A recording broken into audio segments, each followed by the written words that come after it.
Olá! Eu escolhi como tema para o nosso encontro de hoje fazer uma reflexão sobre a Páscoa em tempos de pandemia.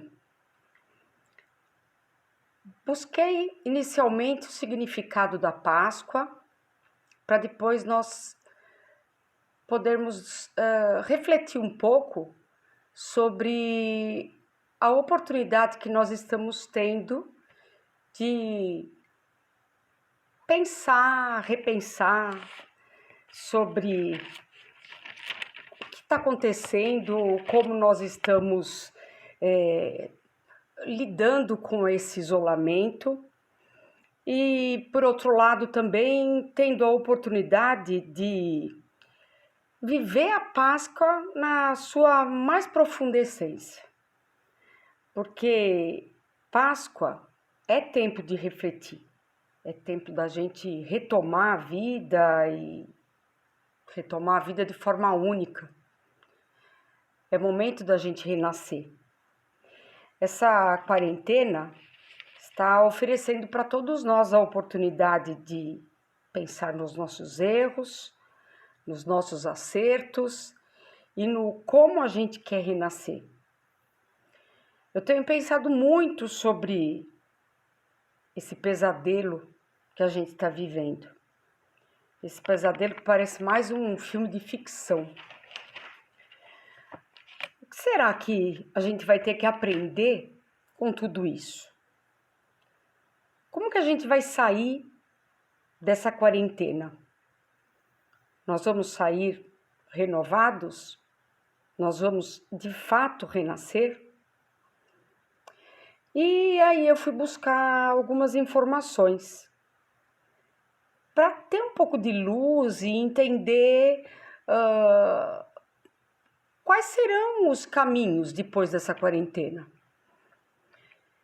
Bom, mas vamos lá. Primeiro vamos pensar, então, no sentido da Páscoa. E depois a gente vai pensar no nosso futuro.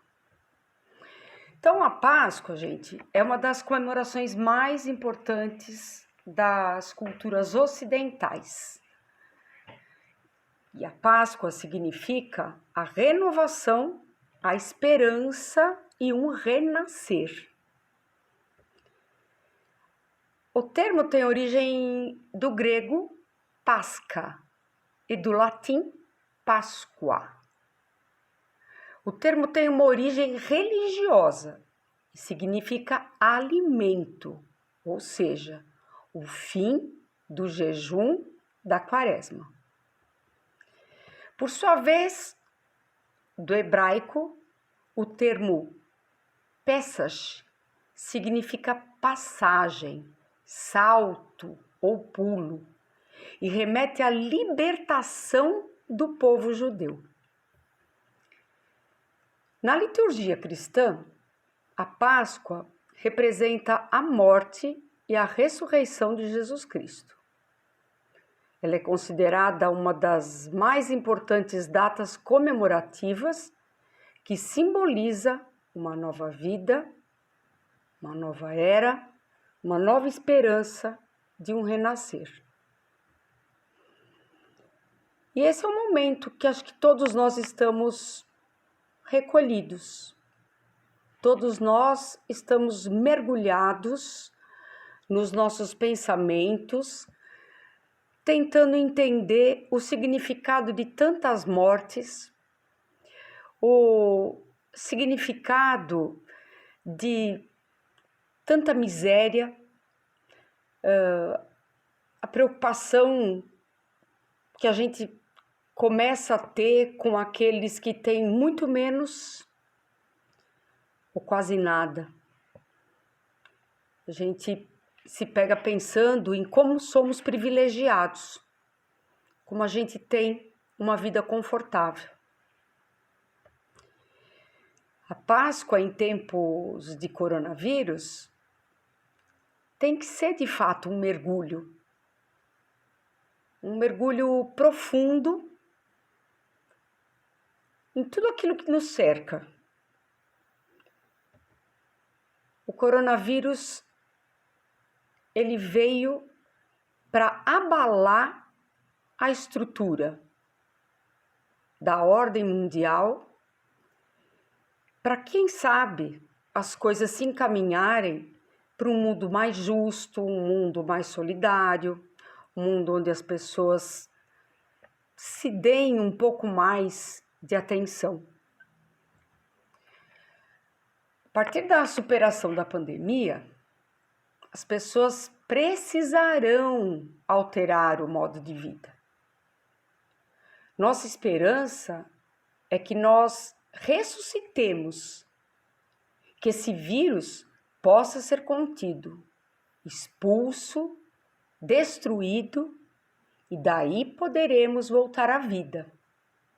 Mas uma vida nova. Porque não vai bastar simplesmente uma reanimação da nossa vida. Nós temos que, de fato, repensar. E não podemos voltar à vida como ela era antes. Nosso olhar vai ter que ser mais profundo. Nosso olhar vai ter que ser um olhar menos egoísta. Um olhar para aquele que nesse momento não tem em quem se apoiar. Eu estou falando não só de pessoas, eu estou falando de países, eu estou falando de estados, de cidades, de vilas da nossa cidade. Não estou falando do nosso egoísmo individual. Eu estou falando do egoísmo espalhado pelo mundo, de países prepotentes que detêm grandes fortunas, enquanto muitos passam fome e são explorados. Então, eu acho que essa Páscoa é momento da gente pensar numa nova ordem mundial. Aí eu fui pesquisar e encontrei uma coisa que eu achei bem legal, pelo menos vem de encontro ao meu pensamento. Não tem nada a ver com religião, não tem nada a ver com apelo à igreja, mas sim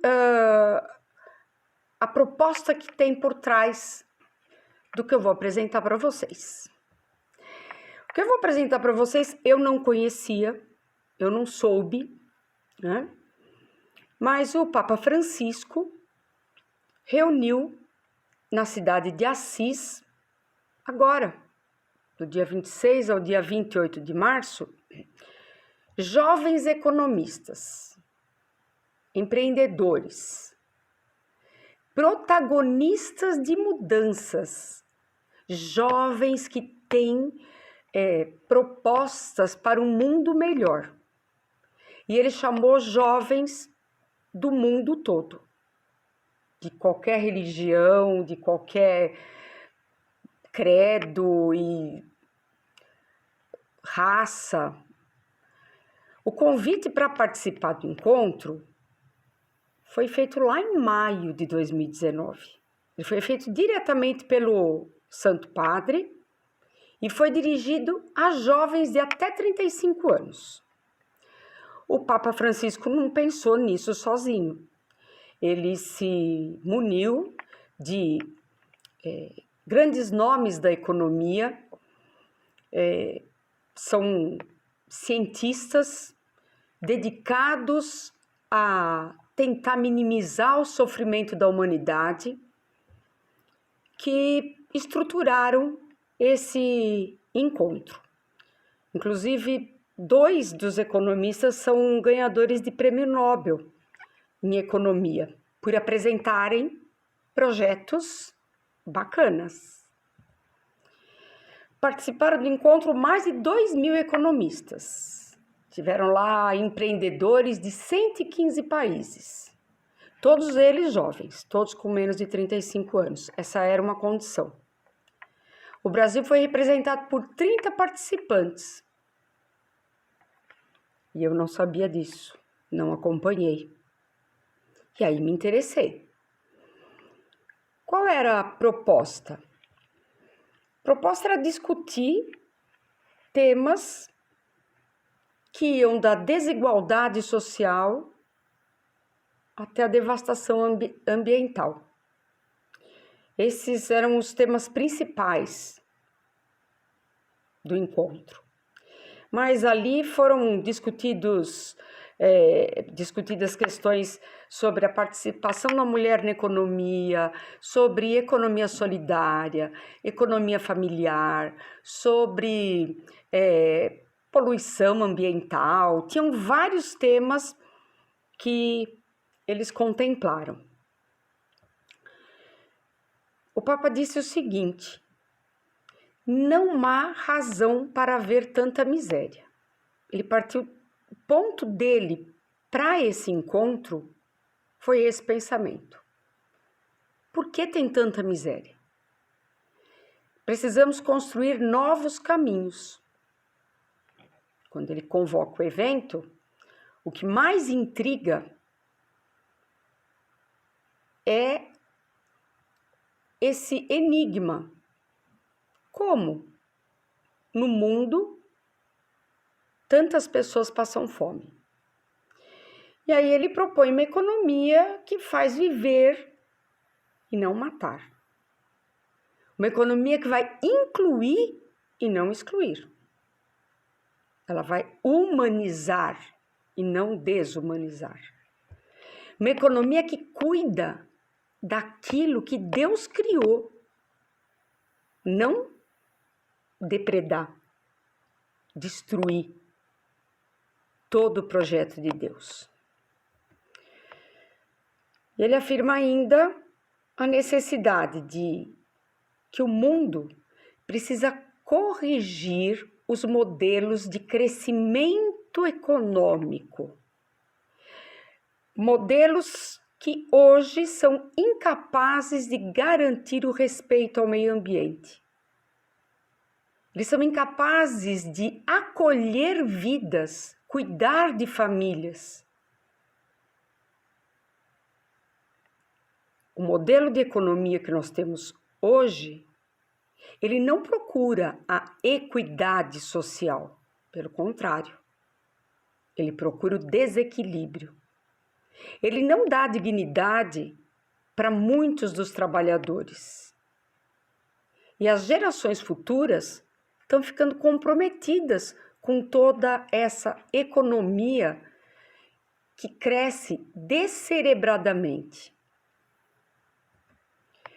Segundo um dos economistas que fez parte do grupo que organizou, é o Ladislau Dalbor, no atual estágio do capitalismo, não há nenhuma razão para haver miséria no planeta.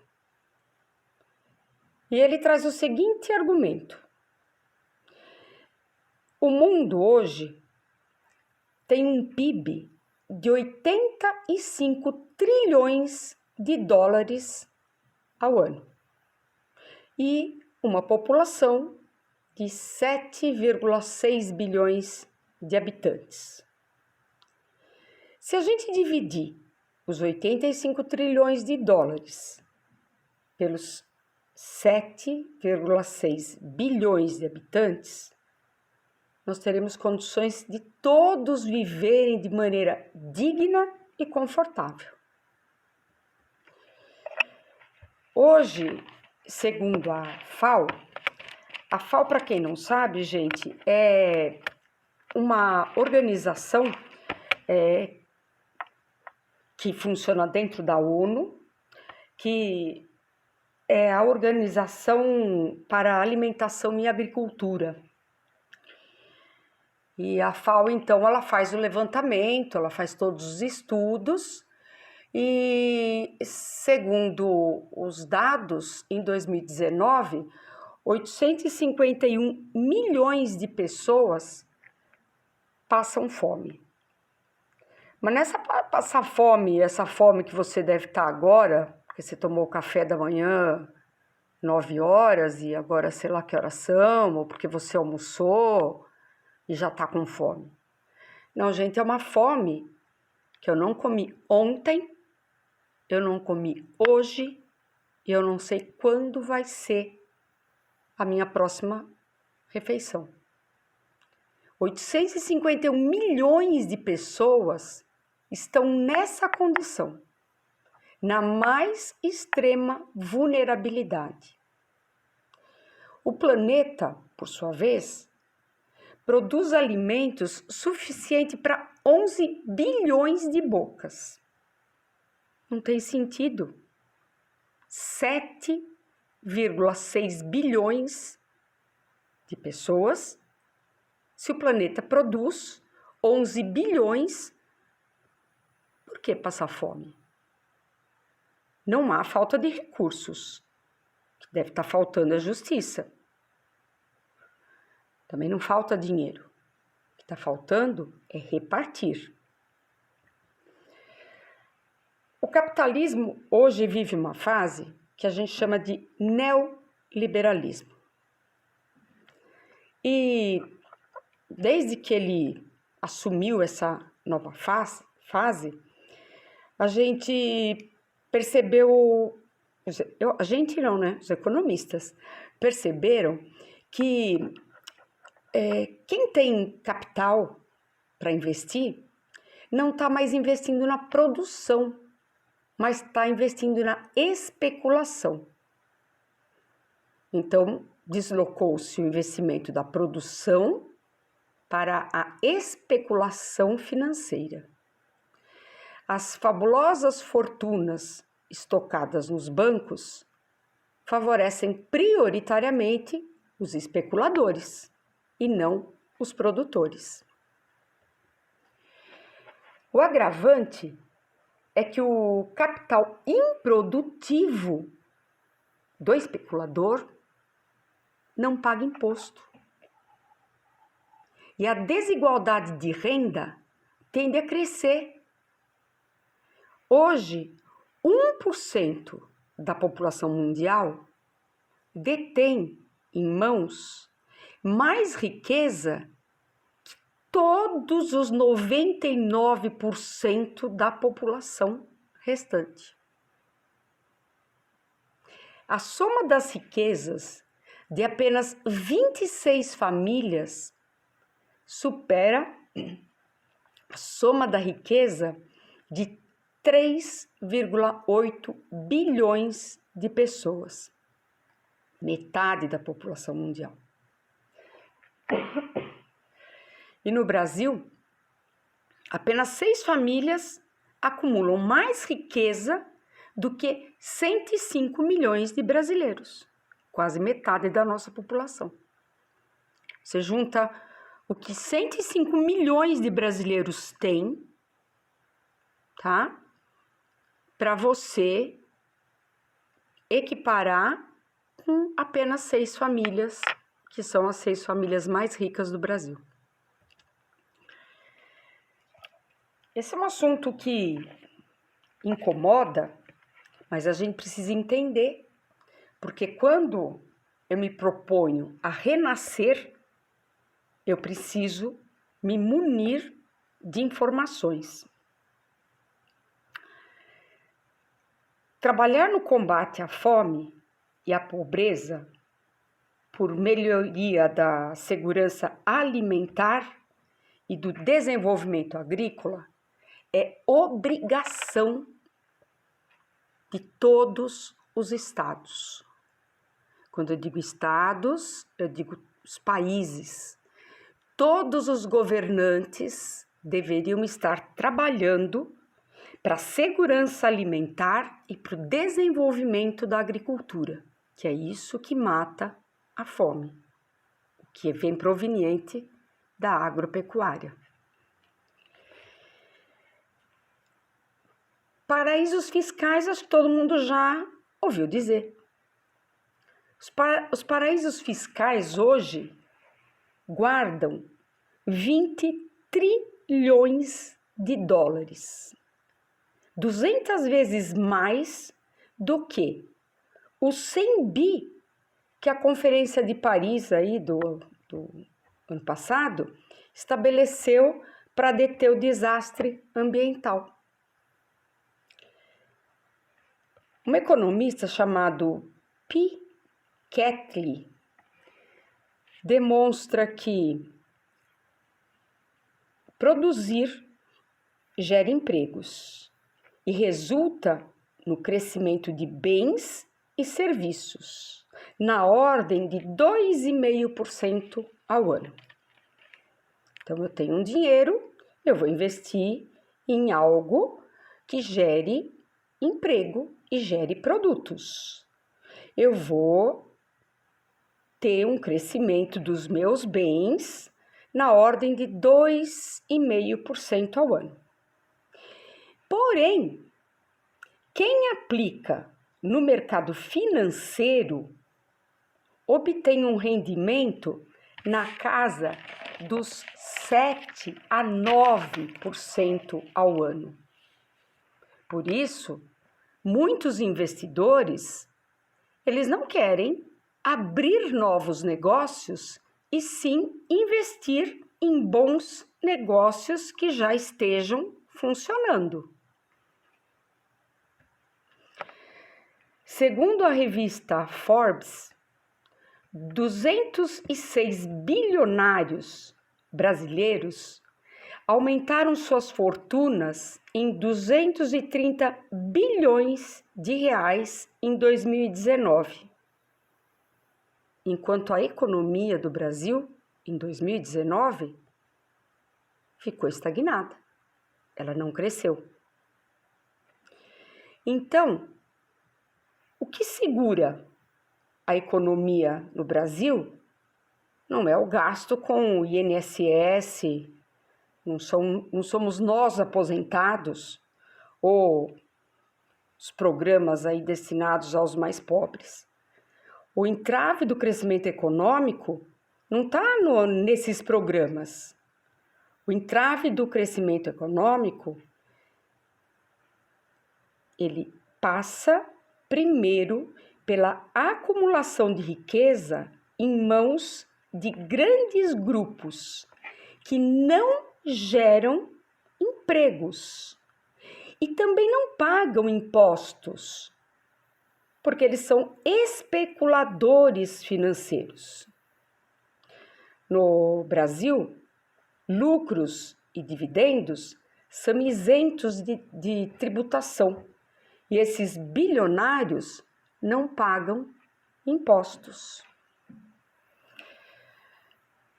Refletindo sobre isso, a gente pode concluir que o objetivo do Papa Francisco é que vigore no mundo uma economia socialmente justa, economicamente viável, ambientalmente sustentável e eticamente responsável. Que me fez parar e refletir sobre essa proposta do Papa passa bem longe da questão católica, da questão religiosa. Passa na reflexão dessa nova economia, dessa economia do futuro. Vocês devem estar seguindo os noticiários e devem estar ouvindo diariamente que o mundo vai mergulhar numa crise financeira. E dar uma alma à economia do futuro já nos traz um alento. E a proposta de fazer um pacto com os jovens, para além das diferenças de crença, nacionalidade, fazer um pacto com eles para mudar a economia atual, é sim dar uma alma para a economia do amanhã, para que essa economia possa ser mais justa, mais sustentável, com um novo protagonismo incluindo quem hoje é excluído. Eu acredito num mundo melhor. E eu estou disposta a um renascer, a pagar o preço. Fica aqui o meu convite para sua reflexão, que nós vamos ter que mudar os rumos da economia mundial, isso vocês podem ter certeza. Essa aula poderia se prolongar por muito mais, porque a nova ordem mundial já começou a ser desenhada. Eu já tive a oportunidade de comentar com vocês em sala de aula que os Estados Unidos vem descendo ladeira abaixo há um bom tempo. Desde que as Torres Gêmeas caíram em 2001 e depois o outro impacto econômico com a especulação imobiliária em 2008, fez com que o jogo econômico tomasse outro rumo. E nós estamos sendo atores dessa mudança, nós estamos assistindo de camarote a construção de uma nova ordem mundial. No mínimo, vamos ficar atentos para a gente poder entender e participar dessa mudança. Fica aqui a minha aula, junto com o desejo de que vocês tenham uma Páscoa Santa e que vocês possam ter a oportunidade de pensar, repensar e buscar informações que possam nos ajudar a entender quais serão os rumos da história. Até a próxima semana. Fiquem com Deus.